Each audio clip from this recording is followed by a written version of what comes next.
여러분, 혹시 사람이 되고 싶어 딱 100일을 참다 실패한 구미호 이야기 지겹도록 들어보셨지요? 95일을 참았는데 마지막 하루를 못 참아 정체를 들키고 눈물을 흘리며 산으로 돌아갔다는 그 뻔한 이야기 말입니다. 그런데 말입니다. 만약 그 여우가 정체를 들킨 게 아니라 남편을 살리기 위해 스스로 인간이 되기를 포기한 거라면 어떨까요? 다 차려진 인간의 삶을 제 발로 걷어차고 사랑하는 이를 위해 스스로 괴물이 되길 택한 한 여인의 기막힌 사연. 오늘 설화공방 그 첫 번째 시간으로 우리가 평생 몰랐던 구미호 전설 뒤에 숨겨진 잔혹하고도 가슴 시린 진실을 들려드립니다. 99일의 인내, 그리고 단 1초의 의심이 불러온 비극. 지금 시작합니다. 반갑습니다. 옛날 이야기 보따리를 하나씩 풀어드리는 설화 공방입니다. 오늘도 고단한 하루 보내시느라 참 고생 많으셨지요. 10,000원 지하철에서 혹은 고단한 운전길에서 그것도 아니면 잠들기 전 적적한 방 안에서 이 목소리를 듣고 계실 여러분을 위해 아주 특별한 시간을 준비했습니다. 잠시 눈을 감고 깊은 산속 시원한 바람소리와 풀벌레 소리가 들리는 그 옛날로 저와 함께 떠나보시죠. 이야기에 깊이 빠져들기 전 구독과 좋아요 한 번씩만 꾹 눌러주시면 이 공방의 등불을 밝히는데 큰 힘이 됩니다. 자, 이제 조선시대 어느 깊은 골짜기로 가보겠습니다. 자, 본격적인 이야기로 들어가기 전에 말입니다. 여러분, 우리가 잘 안다고 믿었던 이 구미호라는 존재, 사실은 우리가 생각하는 것보다 훨씬 더 기묘한 비밀들이 숨겨져 있습니다. 혹시 여러분은 구미호가 왜 하필 꼬리가 9개인지 궁금해 본 적 없으신가요? 옛날 사람들은 여우가 500년을 수행하면 꼬리가 갈라지기 시작하고 마침내 1000년이 되면 9개의 꼬리를 가진 천호가 된다고 믿었습니다. 이 9개의 꼬리는 단순한 장식이 아닙니다. 꼬리 하나하나가 각기 다른 도수를 부리는 마력의 원천이죠. 그리고 구미호 하면 빼놓을 수 없는 게 바로 여우구슬이지요. 입속에 물고 있는 이 푸르스름한 구슬은 구미호가 1000년 동안 쌓아온 내공의 결정체입니다. 이 구슬을 사람이 삼키면 천문지리를 깨우치고 세상의 모든 이치를 알게 된다고 하죠. 하지만 구미호가 절대 감출 수 없는 것들이 있습니다. 바로 짐승 특유의 비릿한 냄새, 그리고 가장 무서운 변신인 당신이 가장 사랑하는 사람의 모습으로 나타나는 것이지요.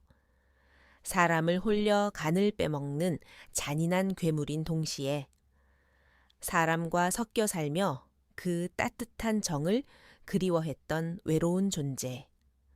오늘 우리가 만나볼 구미호는 과연 우리에게 어떤 모습으로 나타날까요?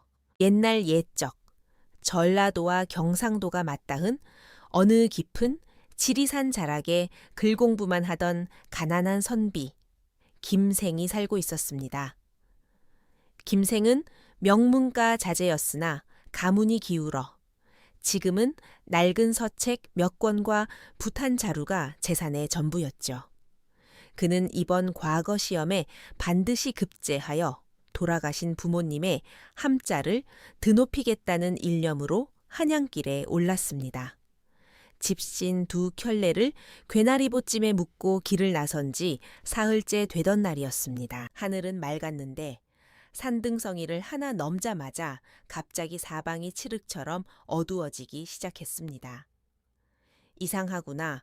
방금까지 해가 중천이었는데 김생이 중얼거리는 순간 마른 하늘에 날벼락이 치더니 세상이 떠나가라 굵은 빗줄기가 쏟아졌습니다. 그 비는 보통 비가 아니었습니다. 마치 하늘에서 폭포수를 쏟아붓는 듯 눈을 뜰 수조차 없을 만큼 거셌죠. 발밑은 진흙탕이 되어 미끄러웠고 길은 순식간에 사라졌습니다. 김생은 비바람에 펄럭이는 도포자락을 부여잡고 필사적으로 비를 피할 곳을 찾았습니다. 그러다 저 멀리 이 험한 벼랑 끝에 어찌 이런 집이 있을까 싶은 으리으리한 고택 한 채를 발견했습니다. 김생은 살기 위해 대문을 두드렸습니다. 개 누구 없소. 길 가던 나그네가 비에 젖어 실내를 무릅쓰고 찾아왔소. 대답이 없자 김생은 한 번 더 소리쳤습니다.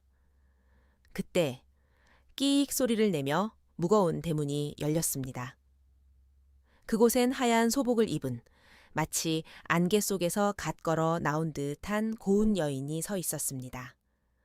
그녀의 눈망울은 슬픈 듯 하면서도 맑았고 빗줄기 속에서도 그녀의 몸에서는 은은한 난향이 풍겼습니다. 이 험한 골짜기까지 어찌 오셨습니까? 어서 들어와 비부터 피하시지요. 김생은 여인의 자태에 홀린 듯 안으로 발을 들였습니다. 여인은 홀로 이 큰 집을 지키고 있다고 했습니다. 부모님을 일찍 여의고 적적하게 살던 중이라며 김생에게 따뜻한 국밥과 마른 옷을 내주었지요. 김생은 그녀의 배려와 조신함에 감동했고 무엇보다 그녀의 눈 속에 담긴 깊은 고독에 마음이 끌렸습니다. 비는 며칠 동안 그치지 않았고 그 며칠 사이 두 사람의 마음은 걷잡을 수 없이 가까워졌습니다. 선비님, 한양길도 좋지만 제 곁에 머물러 주시면 안 되겠습니까? 여인의 간절한 물음에 김생은 한양으로 향하던 보찜을 풀었습니다. 그렇게 두 사람은 천지신명께 잔을 올리고 부부가 되었습니다. 꿈 같은 3년이 흘렀습니다. 아내는 남편을 극진히 모셨고 신기하게도 김생이 하는 일마다 술술 풀렸습니다. 가난했던 집안엔 재물이 쌓였고 김생의 안색도 하루가 다르게 좋아졌습니다. 아내는 동네 사람들에게도 인심이 좋아 칭송이 자자했습니다.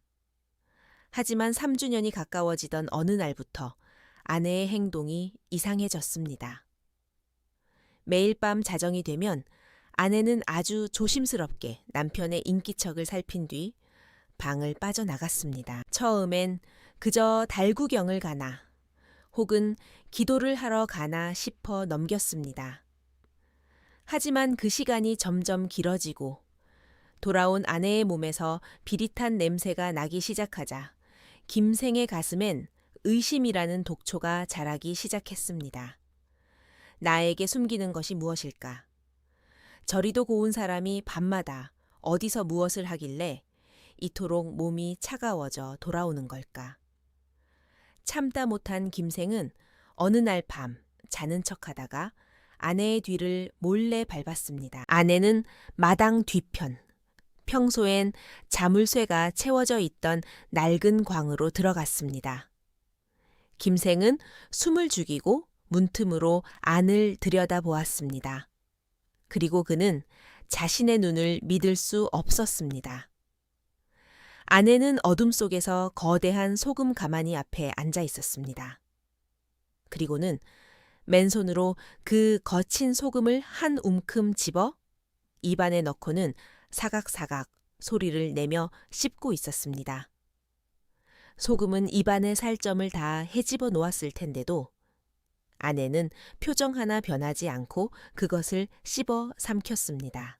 자세히 보니 아내의 눈에서는 붉은 피눈물이 흘러내려 하얀 소복을 적시고 있었고 아내의 엉덩이 너머로 9개의 하얀 환영이 마치 살아있는 생물처럼 꿈틀거리고 있었습니다. 사각사각 사각사각. 그 소리는 마치 악마의 웃음소리처럼 김생의 귓전을 때렸습니다. 김생은 공포에 질려 방으로 돌아와 이불을 뒤집었었습니다. 다음 날 아침 아내는 아무 일 없었다는 듯 고운 얼굴로 아침상을 차려왔습니다. 하지만 김생은 아내가 건네는 수저를 잡을 수 없었습니다. 아내의 입가에 혹시라도 핏자국이 남아있지는 않을까. 저 고운 손이 사실은 날카로운 발톱이 아닐까 하는 생각뿐이었지요. 그때 아내가 김생의 손을 잡았습니다. 아내의 손은 불덩이처럼 뜨거웠습니다. 서방님, 제가 무서우신가요? 아내가 물었습니다. 김생이 대답을 못하자 아내는 눈물을 흘리며 말했습니다. 딱 100일입니다. 이제 일주일만 참으면 됩니다. 그때까지만 저를 믿어주시면 저는 영원히 당신의 아내로 살 수 있습니다. 제발 밤에 본 것을 묻지 마시고 저를 기다려주세요. 사실 여기엔 김생이 모르는 엄청난 비밀이 숨겨져 있었습니다. 아내는 구미호가 맞았습니다. 하지만 사람을 해치려 온 요물이 아니었지요. 김생은 원래 3년 전 그 폭우 속에 산사태로 깔려 죽을 운명이었습니다. 그걸 가엾게 여긴 구미호가 산신의 금기를 깨고 자신의 생명력인 여우구슬을 그의 몸속에 불어넣어 그를 살려냈던 겁니다. 그 대가로 산신령은 노하여 말했지요. 미물 주제의 천기를 거슬러 인간의 수명을 늘렸으니 네가 인간이 되고 싶다면 100일 동안 매일 밤 말 한 분량의 소금을 씹으며 그 갈증과 고통을 견뎌라. 만약 단 하루라도 거르거나 인간에게 정체를 들키는 날엔 너는 괴물이 되어 소멸할 것이요. 네가 살린 사내 또한 즉시 명줄이 끊길 것이다. 아내는 남편과 함께 늙어가고 싶다는 그 소망 하나로 93일 동안 매일 밤 입안이 다 터져나가는 고통을 견디며 소금을 씹었던 것입니다. 피눈물이 났던 건 소금이 눈과 목을 다 태웠기 때문이었지요. 하지만 진실을 모르는 김생에게 아내는 그저 무서운 요물일 뿐이었습니다. 의심은 광기가 되었고 김생은 집을 뛰쳐나와 산 아래 마을로 도망쳤습니다. 거기서 그는 삿갓을 깊게 눌러쓴 한 사냥꾼을 만났습니다. 사냥꾼은 김생의 얼굴을 보더니 혀를 찼습니다. 쯧쯧 요물에게 길을 다 빨려 명줄이 경각에 달렸구먼. 김생은 사냥꾼의 바지가랑이를 붙잡고 살려달라 빌었습니다. 사냥꾼은 품 안에서 붉은 부적 한 장을 꺼내 주었습니다. 오늘 밤 그 요물이 가장 약해지는 자정 직전에 이 부적을 등에 붙이게. 그러면 요물은 정체를 드러내고 사라질 것이네. 김생은 그 부적을 금지옥엽처럼 품고 집으로 돌아왔습니다. 아내는 마지막 100일째 밤을 준비하고 있었습니다. 서방님, 오늘 밤만 지나면 됩니다. 이제 우린 평범한 부부로 살 수 있어요. 아내는 눈물을 닦으며 남편을 위해 따뜻한 술상을 차려왔습니다. 김생은 술을 따르는 아내의 손이 떨리는 것을 보았습니다. 나를 잡아먹으려 저러는구나. 김생은 결심했습니다. 아내가 술상을 내려놓고 등을 돌린 그 찰나. 김생은 품속의 부적을 꺼내 아내의 등에 온 힘을 다해 붙였습니다. 아, 인간의 비명이라고는 믿기지 않는 처절한 비명소리가 방 안을 가득 채웠습니다. 아내의 몸에서 하얀 연기가 솟구치더니 고운 옷이 찢어지며 9개의 거대한 꼬리가 방 안을 휘저었습니다. 김생은 구석으로 몰려 벌벌 떨었습니다. 그때 방문이 거칠게 열리며 낮에 본 사냥꾼이 들어왔습니다. 그런데 그의 얼굴이 기괴하게 일그러지더니 거대한 진해의 형상으로 변하는 게 아니겠습니까? 그하하하, 멍청한 인간놈 덕분에 여우의 영물을 거저 얻게 되었구나. 그 사냥꾼은 사람이 아니라 천년 묵은 진의 악귀였습니다. 여우가 인간이 되기 직전 가장 기운이 충만할 때 그 영물을 뺏기 위해 김생의 의심을 이용한 것이었죠. 부적의 힘에 눌려 피를 토하던 아내는 남편이 악귀에게 잡아먹힐 위기에 처하자 눈빛이 변했습니다. 그녀는 알고 있었습니다. 여기서 여우의 힘을 다시 쓰면 인간이 될 기회는 영원히 사라지고 자신은 소멸하게 된다는 것을요. 하지만 아내는 망설이지 않았습니다. 아내는 자신의 가슴을 찢어 여우 구슬을 꺼냈습니다. 그리고는 마지막 힘을 다해 악귀를 휘감았습니다. 서방님, 도망치세요. 거대한 폭발음과 함께 악귀는 재가 되어 사라졌고 아내는 꼬리가 하나씩 타들어가며 원래의 고운 여인의 모습으로 돌아와 김생의 품에 쓰러졌습니다. 김생은 그제야 아내의 입안에 가득한 소금기요 피냄새를 맡았습니다.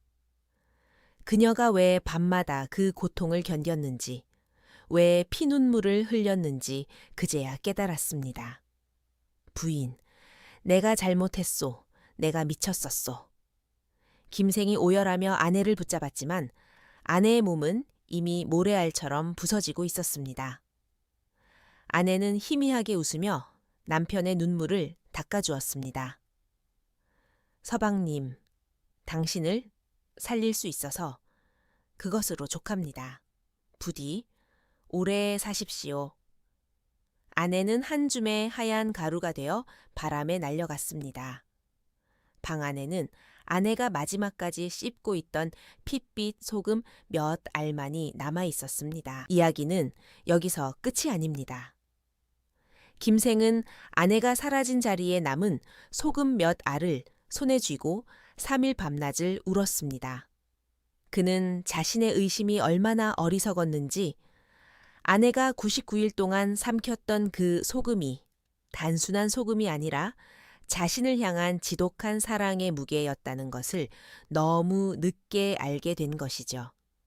그는 한양으로 가려던 뜻을 완전히 꺾었습니다. 아내가 지켜준 목수를 함부로 할 수 없었기에 그는 그 산속 기와집을 떠나지 않고 홀로 늙어갔습니다. 마을 사람들은 저 선비가 요물에게 홀려 미쳤다고 수군거렸지만 그는 개의치 않았습니다. 매일 밤 자정이 되면 김생은 아내가 소금을 씹던 그 낡은 광으로 향했습니다. 그리고 정갈한 하얀 그릇에 소금을 한 가득 담아놓고 아내의 이름을 불렀습니다. 부인, 오늘도 당신이 견뎠을 고통을 기억하오. 나를 살린 그 마음을 이제야 내가 지키려 하오. 세월이 흘러 김생의 머리에도 서리가 내려앉고 백발이 되었을 때 그는 평온한 얼굴로 아내의 흔적이 남은 방에서 숨을 거두었습니다. 그가 죽은 날 밤 마을 사람들은 지리산 자락에서 9개의 하얀 꼬리를 가진 여우가 달을 향해 슬피 우는 소리를 들었다고 합니다. 그리고 김생의 무덤계는 1년 내내 시들지 않는 하얀 꽃들이 가득 피어났는데 그 꽃잎의 맛을 보면 마치 눈물처럼 짠 소금 맛이 났다고 전해집니다.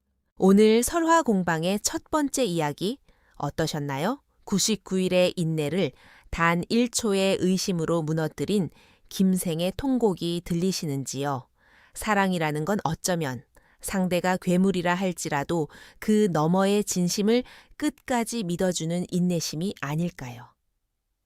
우리 곁에 있는 소중한 사람의 진심을 우리도 의심이라는 부적으로 상처 입히고 있지는 않은지 돌아보게 되는 밤입니다. 짐승보다 못한 인간이 넘쳐나는 세상에서 짐승보다 더 뜨거운 심장을 가졌던 여우의 이야기가 여러분의 가슴에 작은 울림이 되었길 바랍니다. 오늘 이야기가 가슴에 남으셨다면 소중한 분들께도 공유해 주시고 여러분의 생각은 어떠신지 댓글로 남겨주세요. 저는 더 깊고 울림 있는 옛날 이야기로 다시 찾아뵙겠습니다. 편안한 밤 되십시오. 지금까지 설화 공방이었습니다. 감사합니다.